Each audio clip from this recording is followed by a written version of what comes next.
Hey everyone, welcome to another episode of Becoming a Professional. I'm your host, Riley Ramos, and this week we are in Atlanta. So this is episode number 3. We actually just adjourned the meeting. It was a really good turnout for students. So happy to see the representation from all the different chapters. And then, so next, Chad, when's the next meeting? It's in Denver, February 14, 15? Okay. All right. So I will actually be there on the 15th. So something to look forward to for our future episodes. So, but like I said, it's conference season, so we have fun with it. Now, before we introduce my special guest, let's go through our usual housekeeping. This episode is brought to you by the National Chapter of Beta Alpha Psi. Enormous appreciation for their support. Make sure to sign up for the Alumni Member Network if you haven't already, so we can easily connect and have y'all experience all of the benefits that the network has to offer. And disclaimer, the opinions in this podcast are our own and may not reflect the position of Beta Alpha Psi or our respective employers as a whole. Now, on this week's episode, we have a special guest representing Big Four, so specifically KPMG. We love KPMG. And it was actually so interesting way of like connecting with this, with our guest, was a recommendation from a past guest. So, Jason, thank you so much for making the connection. Definitely owe you big time. So, for our special guest, he is an audit partner at their Atlanta office. And with over 30 years of experience, he serves both global public and private clients in the industrial and consumer markets, as well as the transportation and technology sectors. So, please welcome to the pod, Scott McGee. Hello, Hey, how are you? Pretty good. Thanks How for are you having doing? me. Good, great. Yeah. Welcome Now, to Atlanta. right? So interesting to see the weather here. Are you used to? You're not used to the snow. This isn't the big. Well, we get, every couple of years we'll get a couple inches Okay. or so. And then Okay. I'm from here, so I've seen, over the years, and every once in a while they still talk about a snowmageddon, which happened Snowmageddon. Oh my gosh, that's so 10 funny. years ago, I think, at some point where the city was shut down for like a week and because of No. Yeah. Well, because Okay. nobody really knows how to drive, and then That's fair. and then it's icy too, which makes it worse. So it's not just like pure snow like up north. So it gets icy, and the streets are a disaster. And I believe that. Yeah. Yeah. No, because like back home in Virginia, we get like just an inkling of potential 3 inches of snow, Right. and we end up getting a dusting. But yet all the public schools close and Yeah. shut down, and we're just grocery stores, Yeah. are a madhouse. Yeah, Yep. exactly. Yep. I am there with you. So make sure you get your TP, get your eggs and eggs Right. and bread.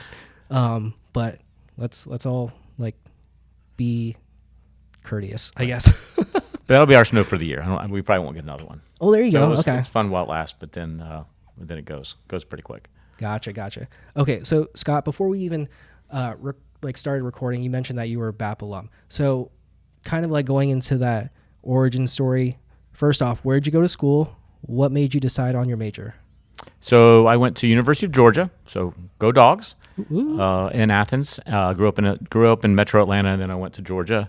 I started as just a general business major, and then kind of after I think my first accounting class, it kind of clicked. Kind of liked it, and then moved into accounting. This was before, now there's an official school of accounting. Back in when I was there, it was just all the business school. So just there's no Got it. special school of accounting, but I did that. My dad was an accountant. Okay. He started off at a big firm, but I think he left after 3 or 4 years, so he didn't stay long term. But was still in accounting, so maybe it was just a little bit in my blood, I guess. But so it clicked, and worked great from there. Okay, and then what did the initial stages of your career look like after college? How was that transition? No, it was good. So I did an internship. So I also went to school. I just had the 150-hour rule was not in place yet, Okay. at least for the state of Georgia. So I had a 4-year degree.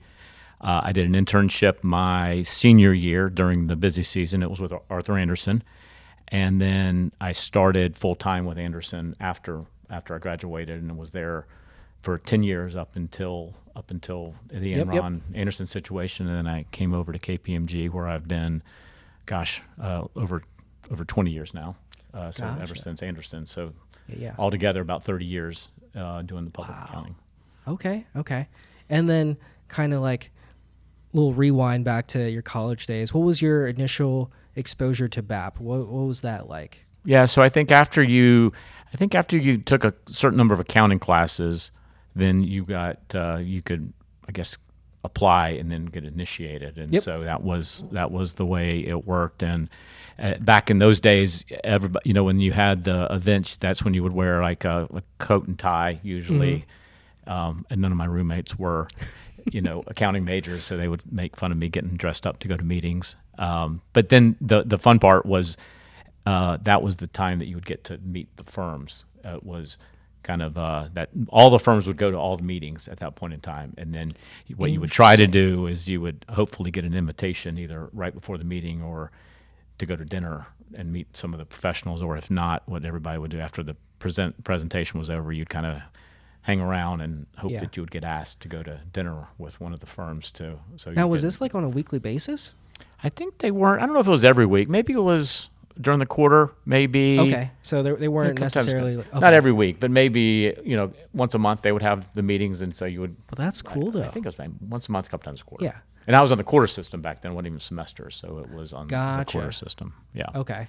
So, but that's kind of interesting because it's definitely because we have like our specific like meet the firms nights, and yes, you'll have like that, or like the accounting awards banquet where you'll have like alumni, and then including all of the firms come out and support that.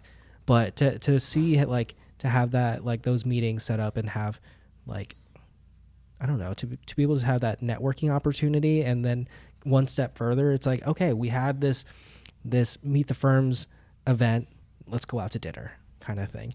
It almost feels kind of like the NFL draft. Yeah, no, that's what you would do. You would hope you would get, because they only have limited spots for dinner, so you would hope that you got one, and then you might talk to some people afterwards. Oh, did you get invited to dinner? Or with X firm or Y firm? So would you say that that's like your favorite Beta Alpha memory? Yeah, I find it was pretty fun to go to those, and then get a free meal afterwards when you're in college. A free meal at a nice place is always a good experience to do. So that was fun.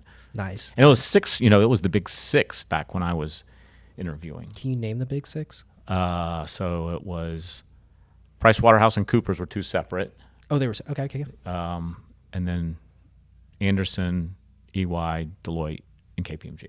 Okay, definitely. And then after I started, I think was when I was started full time with Anderson. I think PwC or Pricewaterhouse and Coopers merged. Okay. And then now, like, fast forward to your time at KPMG. Now, you provided a bio to help me prepare for our episode. And so something I thought was insane was the fact that you're juggling so many different hats. Now, I'm going to read this from your bio. So Scott also serves as the professional practice partner for the Southeast region, a SEC engagement quality control review partner, a member of the firm's Audit Quality Support Network, a reviewer in the firm's quality performance and compliance program, and as a national instructor for KPMG training courses. Scott also serves as a co-leader of KPMG recruiting at the University of Georgia.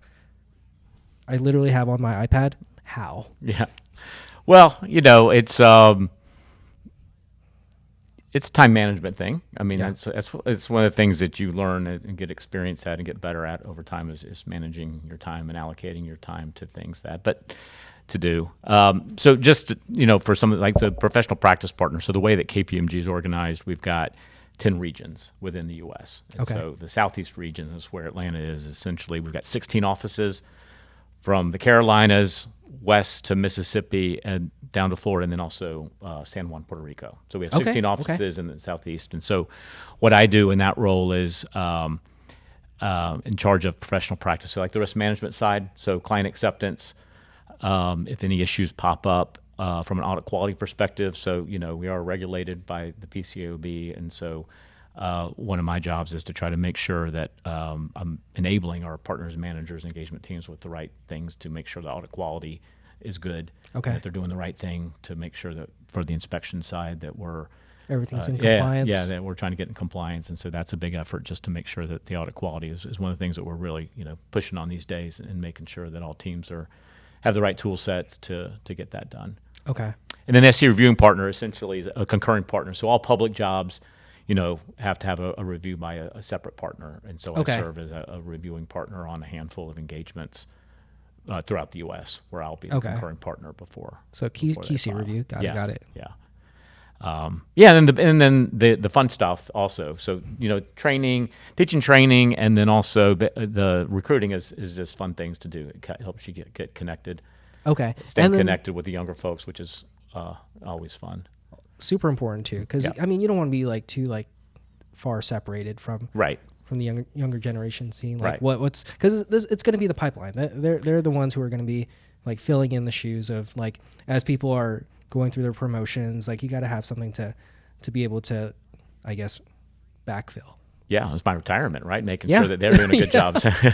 But yeah, so it's good to watch people, grow as professionals, and it's good to kind of keeps you young. If we didn't have, that's one of the good things about the public accounting is, I get the opportunity to work with executives, CEOs, CFOs, audit committee chairs, those kinds. But at the same time, also working with 20-year-olds out of school, so it kind of Yeah. keeps you young a little bit and adds fun to it. So that's on the job we have those, and then going to school, it's always fun as well, just to recruit others and just interacting with people is pretty fun.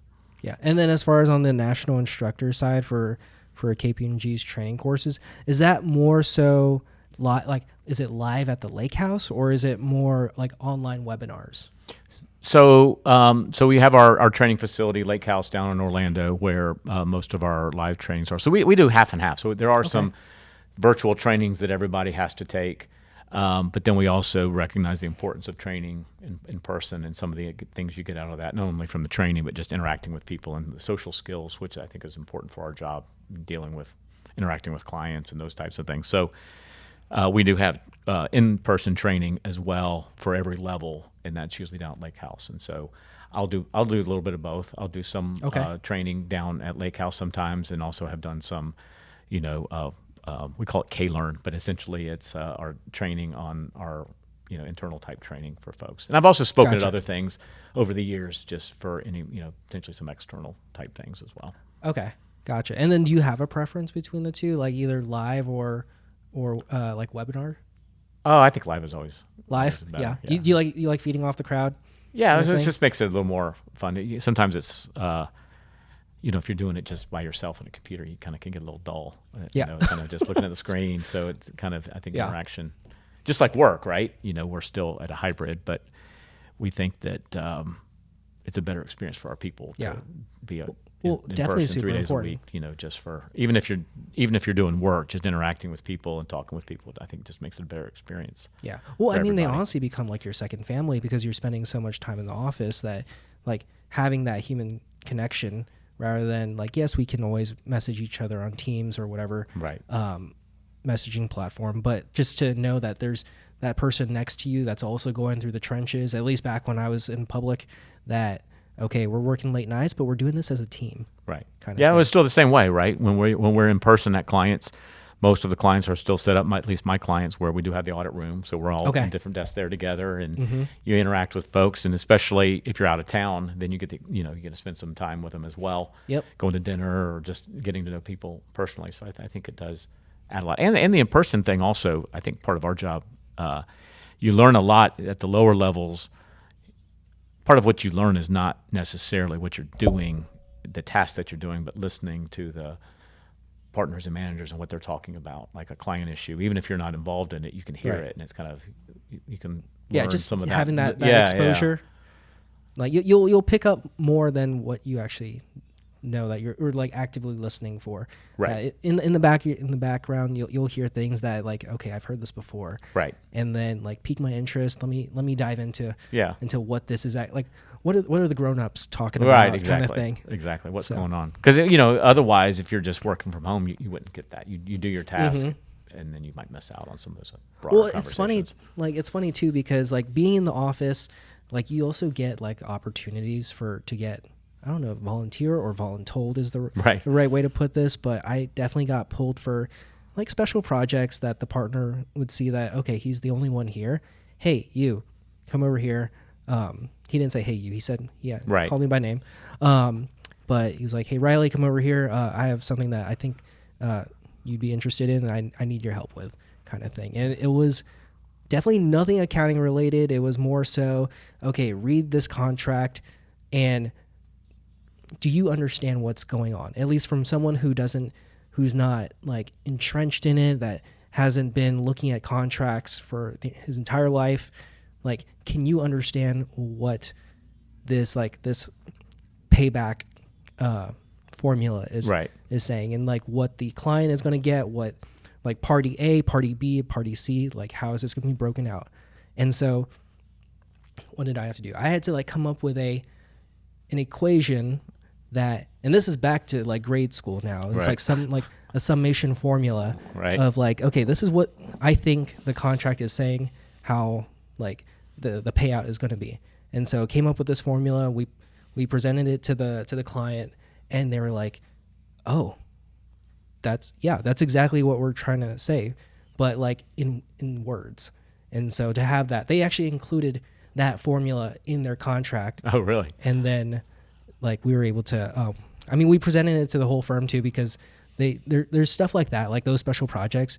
It's nice to see that partners are like showing this off to the rest of the firm, that because I was a one office CPA firm, and so they're like, oh, like check this out. This is the formula that we came up with for the client, and so just want to share it because it has nothing to do accounting related. Right.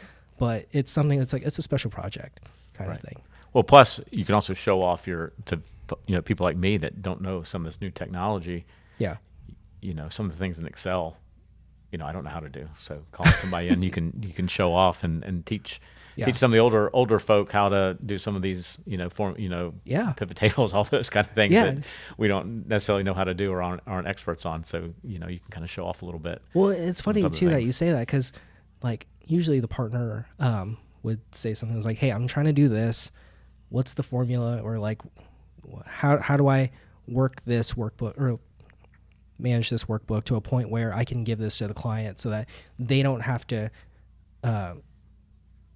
mess with the formulas. It's just they can only populate these specific cells with whatever information that they can, and then it will just pop out whatever they need from it, kind of thing. So stuff like that, like I always found it very, very interesting. Yeah, the ad hoc stuff is sometimes more fun than the daily tasks.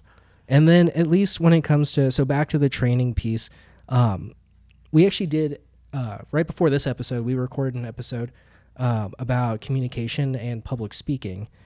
And so with that being said, with when it comes to the training, what does the preparation look like as far as like best practices for training others? A lot of it's probably just making sure you know the underlying material. Sometimes actually when you teach training, you learn something better than you might have already known it, because you got to be prepared about, don't just focus on the slide. A lot of times you'll get the slide deck already prepared. Mm-hmm. And one thing you got to be careful is don't just read the slides, but you got to talk about them and then know what you're talking about. In case your worst fear is that somebody's going to ask you a question about one of the slides, and if all of you've done is looked at the slides and memorized the slides but don't necessarily know the material, then you get caught a little flat-footed. So I think sometimes in prepping you end up learning a lot more about the material just in case, and then a lot of times you never get the question, but you at least know about it, right? And you can talk to it. Make it more interesting too versus just reading the slides. Yeah. And do you normally get a lot of questions at the? I would assume at the live events, but I don't know. Are the trainees, are they more nervous when it comes to the live events versus the webinars? Know. No, actually, people are pretty good about asking questions. Well, a lot of times, it sometimes depends, because you'll have, it's like a train, like a conference center. There's like a big room, and then you'll have separate classrooms. And so I think a lot of times you'll have like opening meetings in big groups, and that people might not ask as many questions. Some people might. Gotcha. And then you'll go to the small breakout rooms where you'll have like the smaller trainings. Yeah. And then people might ask more questions. Although, these days you also can ask questions on an app. Yeah. So I think that's actually made a lot more questions, because it's anonymous. You just ask the question, and then, you'll have an iPad up on stage that'll be like, all right, here are questions that come in. Yeah. And I think when people are anonymous, they can do it, then they'll ask maybe more than somebody who might be a little nervous to ask a question that if they feel like it's a dumb question or whatever, they might not want to do it with everybody looking at them. But having the technology definitely has made the questions. Well, it's funny because we did a live podcast episode at the annual meeting last year, and we had the option of you can either submit questions, and we had the laptop in front of us that the questions do populate, but then you also have the opportunity as students to be on the podcast, get on the mic, ask a funny question, and I guess whoever the first student was on that episode, they managed to ask a funny question, Right. and then they went into their serious question, and then basically every other student who jumped on the mic just followed suit. Right. And so that was fun. I mean, it was a good time. It was a good time for sure. And that, unfortunately, we did not get to the questions that were submitted via laptop or wwhatever. Right. And so just because the students were really getting into it, that it's like, okay, let's. Well, that's even better because then it's the live, so you can sometimes when you're reading them on, it's the way that somebody submits it, you're not even sure exactly what the question is, so you might not actually be answering it right. Versus if somebody's right there, you can make sure that you're addressing whatever the question is.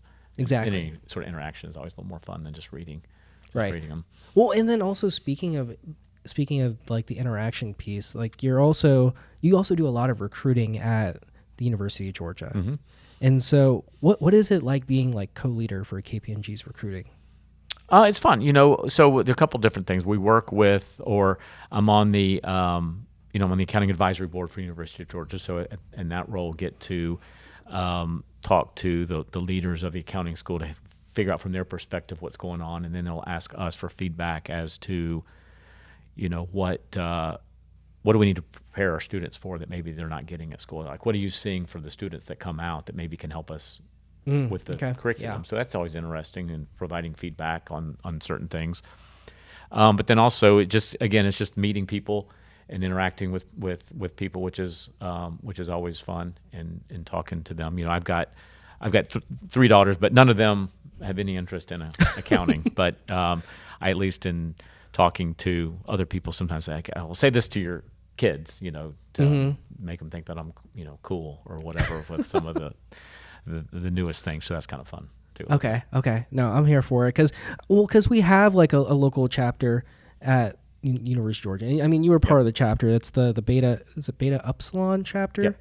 Yeah, and so I mean, they're definitely a very active group, and so being able to work with them, I'm sure, has been great for recruiting. Yeah, no, it is good. I mean, it's a pool of recruits. The great thing about accounting is, a lot of the jobs you have well before you graduate. Yeah. So it's a great funnel for us. I mean, we've got a dedicated folks that we can choose from, but also from the student perspective, just the opportunities versus some other careers where they don't have the pipeline or the people just kind of connected so much to the school, and it just makes it easy for interviews and so forth. I agree. So I think from the student's perspective, it's a really good it's a good profession to go into. No, I agree. Good for sure. Yeah. Well, and then also when it comes to recruiting, what are some qualities of an ideal candidate for, and this is for internships, and then versus for full-time positions? Well, is there even a difference? I don't know if there really is a difference. The majority of interns, typically, if they have a good experience and we like them, will come on full-time. Okay. And so a lot of times that's the pipeline, and then we still would interview some additional candidates on top of that for full-time for those that can't intern, because sometimes the way the schools are and your classes are, it might not always line up. But one of the things we look for is somebody who is well-rounded. Our profession, I'm on the audit side, and tax as well, but it's not just debits and credits, and right. And I don't make journal entries or make things to the general ledger, but I need to understand what my client did. So I've got to have the accounting as the background, but I'm not necessarily doing accounting a lot. I'm doing analyticals and understanding what they did, but a lot of it's talking to the client, understanding their controls and their processes, and then being able to talk at a high level with the CEO or the CFO about various matters. And so we really need well-rounded people, not just focused on I'm a really good technician, but also somebody who can talk to a client in a situation and ask questions, not be afraid to ask questions, and talk to them. And that's why the human interaction is really important. So and I assume asking the right kind of questions too, as far as having that background. Right. Because what you don't want to do is, if you don't ask the right question, and then you're, as part of the review process of the work, the partner manager says, "Oh, that makes sense. Go back," and then keep going back, which happens, right? It happens to everybody. It happens, and the clients get it. But the more you keep coming back, then you feel you kind of get a little deflated a little bit. So just making sure that you know how to ask the right questions. And so, Interesting. I would say well-rounded people is probably one of the best things. Not just we always look at the grades, and that's very important, but also just that's not the only aspect. That's not the only characteristic of someone who's successful, at least in the public accounting side. Fair enough. And then I guess so I'm also keeping track of time because I don't want to keep you too long. So in closing, what is one piece of advice you would give to your younger self when starting your career? I guess just be open. The funny thing is when you're starting, you don't necessarily know.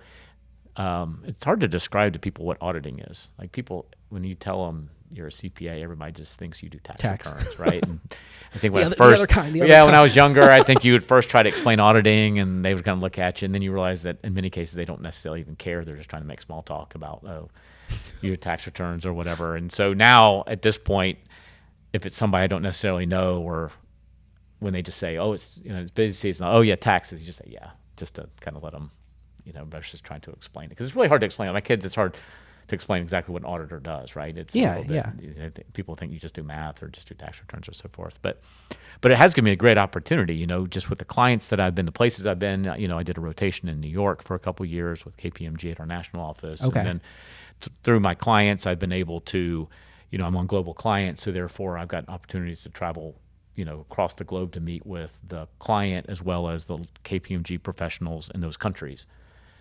And I never would have thought of all the different countries that I would have gone to for going into accounting. Now, was this part of like the rotation, or was this more so just on the job? A little bit of both. So I did a rotation in our national office in New York for a couple of years. Okay. So that was in the national office where I just worked in New York City. Okay. But then I work on some global audits. So my clients are global. And as part of that, I've got teams in all these different countries, and part of our oversight is to make sure that I understand what's going on at my client as well as I direct my international teams. Mm-hmm. And so as part of that, we'll go along with the client, go on site visits. Okay. To all throughout Europe, South America, a couple times a year to meet with those teams. And so I just never would have thought going into accounting of all the places and people that you'd meet along the way. For sure. Some of the connections that you make is just, don't underestimate the opportunities that you have. And just keep your eyes open and be willing to try something maybe new or different. Yeah, I mean every business needs an accountant. So right. No, but that's really cool that you were able to have those experiences. And I mean, similar in that regard with the travel opportunities. I mean, having the podcast, I've been able to travel to with Beta Alpha Psi with our various conferences, and so able to interview a variety of folks. And then also before starting the podcast too, like as a student, competing in various competitions and being able to still put myself in front of the professionals and at some of these conferences. And it's really interesting too to see that, okay, if you go to enough conferences, the professional partners they'll remember you, and then you'll have that rapport with them. And then now it's like fast forward as a alumni, back when I was on the board, okay, now we're on the same level, that we're peers, but they see me grow, move through the ranks, and now I'm like, okay, this is what I'm doing. That's a great experience doing that. And then you're not comfortable, you're probably nervous at first, and now it's just oh yeah. Oh yeah. Yeah. So I mean, it's definitely a really cool opportunity too. So definitely don't discount the opportunities that are in something that it might come off as dry as far as the accounting profession, but it really isn't. There's so much that goes into it. Yeah, and that's part of the reason I'm still doing what I'm doing, is because every day is a new day. Your clients are always doing new and different things. I've got exposure to, as a partner on a public engagement, I have to rotate every 5 years. You can only be a partner for 5 years on a public company. Gotcha. So that's why I've had so many different experiences, because I have to rotate, and so I've got to see lots of different types of companies in different organizations, which That's makes cool. it interesting too. So you're not just doing the same thing every day. Like I get the piece where it's like you have to do the rotation every 5 years, but it has its benefits too. That, like you said, you get those different opportunities. Yeah. So I like that. Okay, but so unfortunately, I know we're short on time, but like I feel like it was really good to have you on the podcast. Well, thank you. And again, thank you, Jason, for making the connection. We had him on a past episode, which kind of blew up on LinkedIn. Oh, really? Yeah, everybody was like sharing it and whatnot. So it definitely had a lot of Oh, engagement. well, good. So, but I was really happy for him to make this introduction. Well, good. I'm glad I had the opportunity to do so. Perfect. All right. Well, so for everybody at home, thank you so much for tuning in. Scott, thank you again for being a special guest. Like, again, we have a special place in our hearts for KPMG. So always happy to have a rep from Big Four come out and guest on the podcast. Jennifer Neal, professional partner. She's hard at work making sure that we have some KPMG representation at all the conferences. So she's doing important. Yeah, both sides important for us, and good candidates are important too. Exactly. And so, again, to our listeners, thank you for tuning in to this week's episode. Be sure to like, subscribe, and follow us from whatever platform you're tuning in from. Also, check out the show notes for our various social media pages and official BAP swag. And again, thanks, Scott, for being our special guest. And then with that, we'll see you on the next episode of Becoming a Professional. All right. Thank you. Hey everyone, Riley here with the credits. This episode, titled A Quality Conversation with KPMG Audit Partner Scott McGee, was hosted and produced by myself, Riley Ramos, and accompanied by our special guest, Scott McGee. Music was sourced from Resolute Audio and Fine-Tune Music on Adobe Stock. If you haven't already, please join the alumni and member network. Details can be found in the show notes. Thanks again for tuning in, and we'll see you on the next episode of Becoming a Professional.